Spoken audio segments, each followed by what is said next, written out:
Morning po. Another perfect match products po ulit, no? Yung test ko today.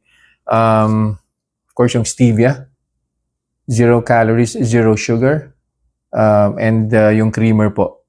Yan, low carb creamer replacement. So kung hindi nyo po kayang uminom ng black coffee, meron po silang stevia as sweetener, tapos yung creamer po. By the way, nakakuha na po pala ako ng blood sugar level. Currently at 108. Of course, that's via the OTI CGM. So dito po. So pagsasabihin ko na po ito, ititimpla ko po siya together with coffee. Kung meron mang ingredients to that would increase yung blood sugar, sandali lang po ito, mga 30 minutes to an hour, makikita na po natin. Teaspoon po yung ginagamit ko. So, I'll put 2 teaspoons of creamer. Yan. Tapos mga 3/4 teaspoon din po ng coffee.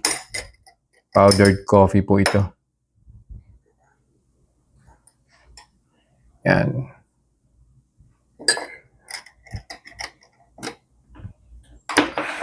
And then yung stevia.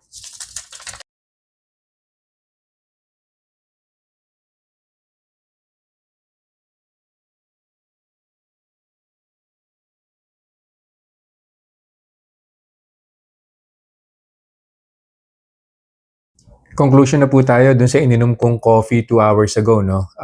Yung coffee with replacement creamer at saka stevia packets from Perfect Match. So nag-start po yung blood sugar ko at 108. First hour, bumaba na po siya 106. Hindi ko na po inantay yung second hour. Actually, meron pa pong 15 minutes kasi 101 na po yung blood sugar level ko. And yung arrow dun po sa OTI CGM, padiretso na po siya. So it means na wala na pong mangyayaring increase or decrease dun po sa blood sugar. So dun na po yung magpa-plateau na po yun at 101.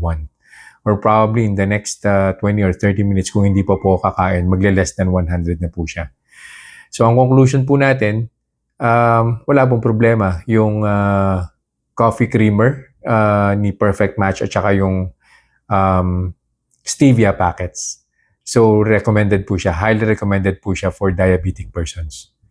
So yun lang po for this review. I'll see you guys in the next vlog. Bye-bye. Reminders lang po, huwag pong mag-aanli. Always eat in moderation.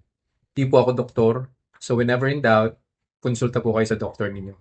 And yung results po ng mga review na ginagawa ko, it may vary. So huwag niyo pong i-expect na yung resulta sa akin is magiging kapareho po ng resulta sa inyo. So yun lang po. Have a nice day.